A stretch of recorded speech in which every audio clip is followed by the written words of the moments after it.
Since 1961, thousands of faculty have shared their knowledge and expertise with our amazing students.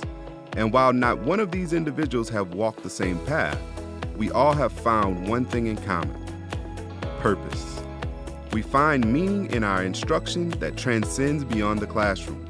For most of us, this is not a profession, it's a calling. This podcast captures the stories of some incredible faculty who continue to show up in today's evolving educational landscape. Welcome to Purpose, a Faculty Excellence Institute podcast.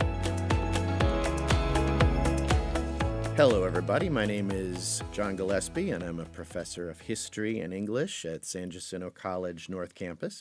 I'm sitting here with Debra Acuff, who is a Department Chair of Management and Professional Services at the North Campus. How are you, Debra? Doing great. So the purpose of our get-together is to get to know you a little bit and maybe trace your path to teaching and to San Jac. So let's start with your background. Where are you from? Okay. Thank you for asking. I am from Louisiana, and I've been here in Texas since 2008.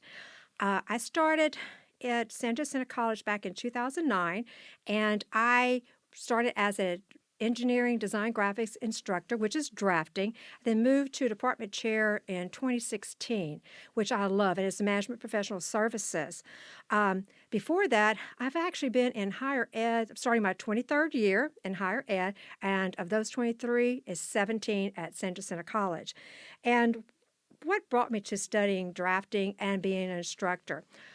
I really like how things work together. When you take something apart, like Legos, you have the different parts, you put them together, boom, you've got a finished product.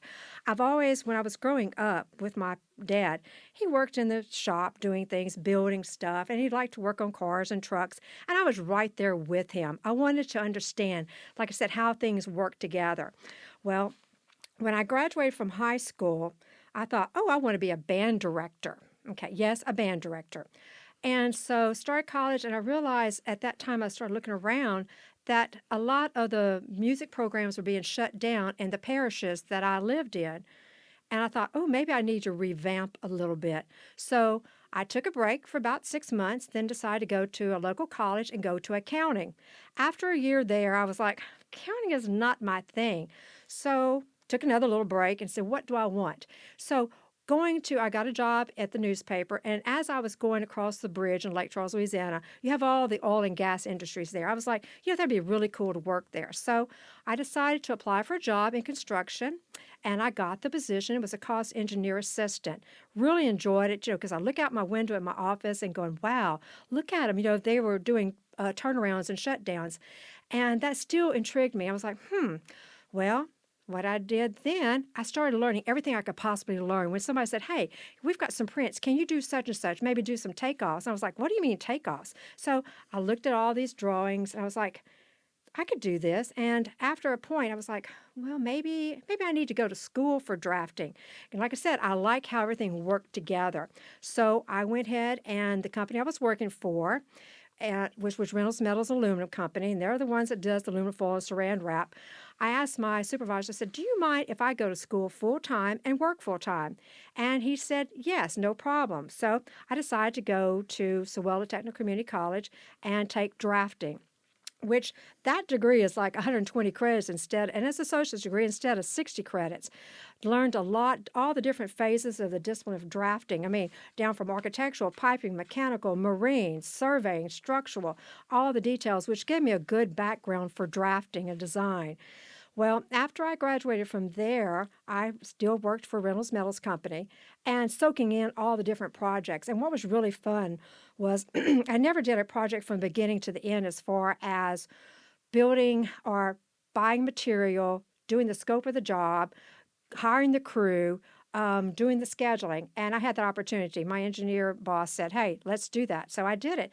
And, the job went perfect, but the thing is, I had to learn about maritimes as well, because the dock that they wanted me to work on, it was electrical with structural, it overlooked the waterway. So that opened a brand new layer of drafting for me. So I did that, really enjoyed it. But after about 6 years, my professor at Sewella Community College reached out to me and said, hey, he said, I have an opportunity for you. And you got to love when they say opportunity. I was like, okay, let me listen to it.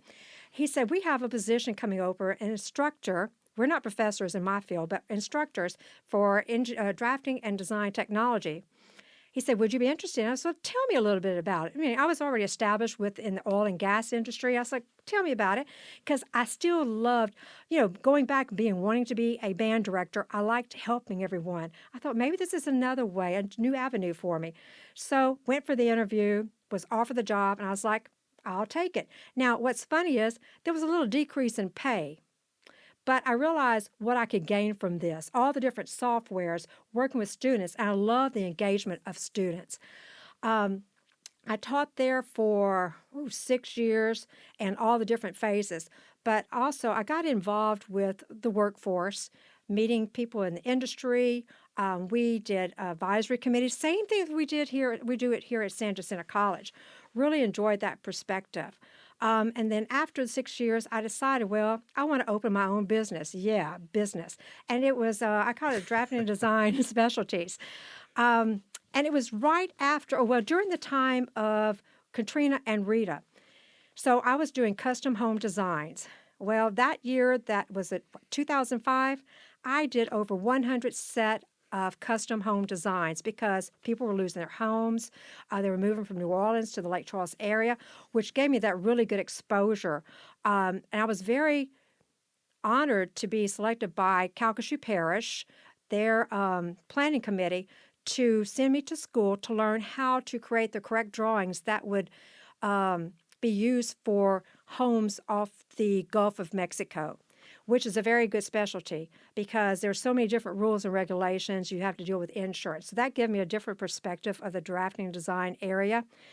And then it got so crazy because I found that when you're a business owner, sometimes that your clients do not respect your time at home, because I would have like my Fridays, I worked out of my home, had my commercial license, but on Fridays, I would have people call me even though they knew I was off.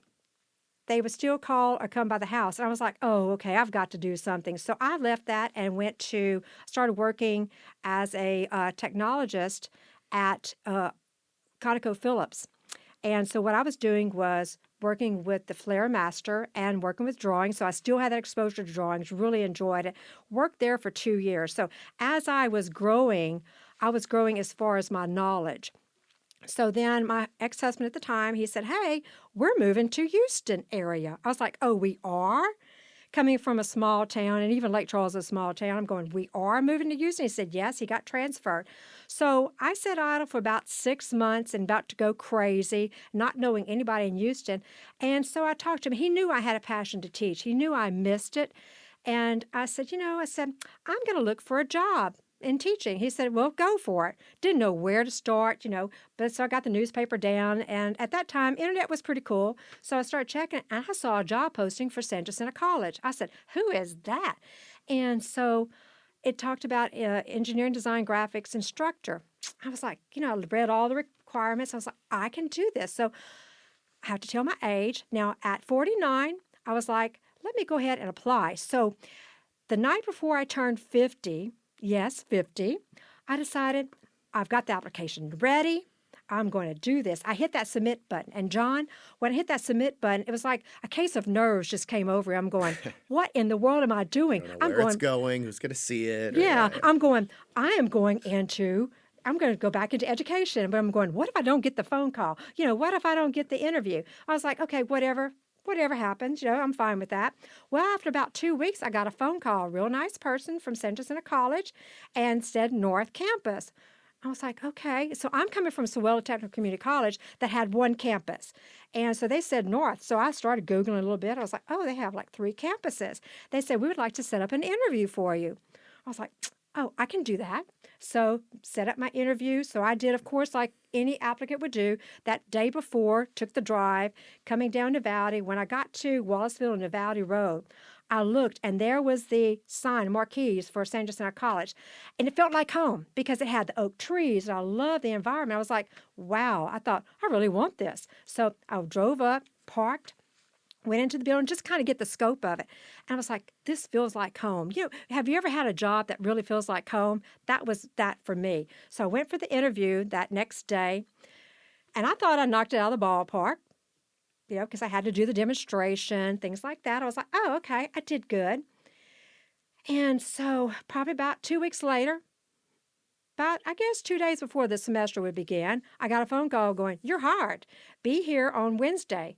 I was like, oh, all right. So I went in, and from there, that has been the best experience. So I have to say, the schooling that I've got as far as drafting and design with all the different disciplines has brought it to a point where I feel like I can share my wealth and knowledge to my students, and then also share that experience with my faculty members. You have. I'm trying to kind of put everything on a timeline as you're talking about your pathway to San Jac, and I'm hearing band instructor, which didn't go anywhere, accounting, starting my own business, and looking for teaching and things like that. Let me ask you this about all of these kind of stops along the way. Yes. Have those other places that you stopped and dwelled and thought and maybe began, has that been wasted time? No, it hasn't. Okay, no, tell me. It has not. And, when we talk to our students, I'll just have to throw this in. When we're doing student advising, I start asking students, and I'll go back to your original question, but, start asking students, hey, what do you want? And they'll go, well, I worked, such and such place, but that really doesn't contribute to what I want now. I'm going, wait a minute. You're working on, say, a business degree, but you have worked at a restaurant. You have worked at such and such place. I said, this is all your building tools for your resume portfolio. So I find when I tell students that, I find it's the same thing about me, because working construction gave me that insight of, all the mechanical portions, the piping portion. Actually, my specialization in drafting is piping. So I found that has helped me. And then going for newspaper, I worked for newspaper for a little while, computer skills and the teamwork, interactive activities, and then having my own business, which I had to, work with clients. So give me that expertise to be able to understand what they're relaying to me and taking what they want in a home and designing a home, which this is what we do with our students. We're teaching them. We're building them to that point of being able to work with their clients. And then, of course, teaching. So I love the teaching portion of it, John. So there's been a kind of a cumulative gathering of knowledge that you have now brought to your, we hope, yes, terminal field, last place that you'll work, right? Absolutely. Okay. So let me ask you this: you're a department chair right now, correct? But what was been your favorite experience in the classroom? Oh, I think anything related to 3D, because 3D drawings, that is the future right there, AI and 3D. My favorite course to teach is the Drafting 1445 Parametric Modeling, because what we do is we'll take an image and we'll say, okay, or a figure, and we look at it as orthographic views. I know that's a different term, but orthographic views, front, top, left, right, and bottom views. So we have to sketch it out. But what's really cool is when you do something hands-on, then you take that part, and with, let's say, like SolidWorks, that's the program we use. We go in and take from the model and create drawings, which it will automatically create a 3D image, which someone can work with and build from. So I have to say that 1445, but I also like piping. I love the piping perspective. I love the architecture. I love all phases of drafting, which go back when I was first teaching. In order to be able to teach, we had to take tests, major exams, and you had 3 chances to take that exam. And if you did not pass that exam, you would not be able to teach in Louisiana. Oh, high stakes. I mean, yeah, and I've got this certification for life. But what really made it more nerve-wracking was I was the first woman drafting instructor in Louisiana hired. Well. Yes, because at that time, it was a man's world as far as engineering and drafting. So that was really challenging. It was exciting. So I knew I had to pass that test. And, I mean, the first one was not good because it was a different perspective. I mean, architecture, mechanical, all the different disciplines. So the person that was my professor or I worked with at the time, I said, what what area did you take? He said, I took the architectural portion. The other person that I worked with, he said, I took the mechanical portion. So mine was a collection of all of it. So it was very nerve-wracking. So we can add to your long resume the shatterer of the glass ceiling in Louisiana. Yes, Okay. yes, yes. Let me ask you some questions that I think will get to the true you. Okay. Your go-to wake-up drink. Anybody that knows me as Diet Dr. Pepper. I love my Diet Dr. Pepper. I know my senior AA always laughs at me. She goes, have you had your Diet Dr. Pepper? And I know a lot of people like coffee. And growing up in Louisiana, my parents loved that strong hickory, New Orleans hickory coffee. It was like a community coffee. So I love the smell of coffee, but coffee, I don't like the taste because because a lot of kids like coffee milk. Well, with that strong coffee, you put a little bit of milk, it still wasn't good. So love the smell of coffee, but do not like the taste. Man. So okay. when I go to Starbucks, it's more like a tea that I drink instead of a coffee. Of course, this leads to another very important and soul-revealing question. Diet Dr. Pepper. Yes. So not Dr. Pepper Zero? No, I've it's tried not the it. same? I don't like it. We can't do that? No, we can't do it. And I don't do Coca-Colas either. Okay. You have a very narrow range of beverages. Creature of habit. And I love, coming from the South, you think everybody likes sweet tea? No, I like unsweet tea and Diet Dr. Pepper. Okay, noted. We have preferences. Are you as selective with the foods you eat? How about that? Oh, yes, John. My favorite food is chicken and sausage gumbo with rice. But now we're going to take it a little bit further from, I just sounded Cajun right there. I caught that dialect. I'm sorry about that. Oh, I like my gumbo with potato salad. So when you get your gumbo with your rice, you got it in a bowl, you're going to slap that potato salad on top of it. Oh, that is so good. And you can even take a boiled egg and put in it. Yep. Am I making you hungry yet, John? So I'll call you out here. We had a couple of false starts when we were doing this podcast, and I noticed one of the things that you said when you're introducing yourself. It's not on this take, but I'll reveal it. She says, "I'm from Louisiana, of course," and I was going to say, other than the accent, which you self-disclosed, what gives it the of course? Is it the food, or is there more Louisiana baked in there? It's the food. It's the music. You give me, I love country music, but you give me Zydeco. I was going to say Zydeco. Zydeco or French music. Oh, I love it because people laugh at me because when the music comes on, my feet start moving around, and it's hard for me to stay still. So Zydeco, French music, oh, that is my first love. So that's all. What is something then that you think would surprise people if they, because of course you're from Louisiana and we get that from the first word out of your mouth, but what would shock people? Okay. I have to share this. I am adopted. I love being adopted. I always knew I was adopted ever since I was little. But what was amazing was back in 2010, through Facebook, somebody sent me a message and go, "Hey, I am your big brother." I was like, okay. Then I had another Facebook message, "Hey, I'm your big sister. I'm adopted, and I was the only child." And I get these messages, I'm thinking, oh, and before then, didn't know about spam. So started looking, so that person that was supposed to be the lady, I looked, and she said, "Big brother," looked at her Facebook page, "Big brother." I did it. I sent her a message. I was like, whoa. Find out then the day after, I'm sitting in my office on a little break and got this message, and it's from a person that lived in Louisiana, Sulphur, Louisiana, going, "You don't know me, but I'm your little sister." John, let me tell you, I was so overwhelmed. I didn't know what to do. I'm going, what? And my parents had passed away, so I couldn't ask them any questions. So find out I am one of 11 children, and 3 of my siblings had been given up for foster home. Then 2 had been for adopted, and I'm adopted. So, yes, 1 of 11 kids.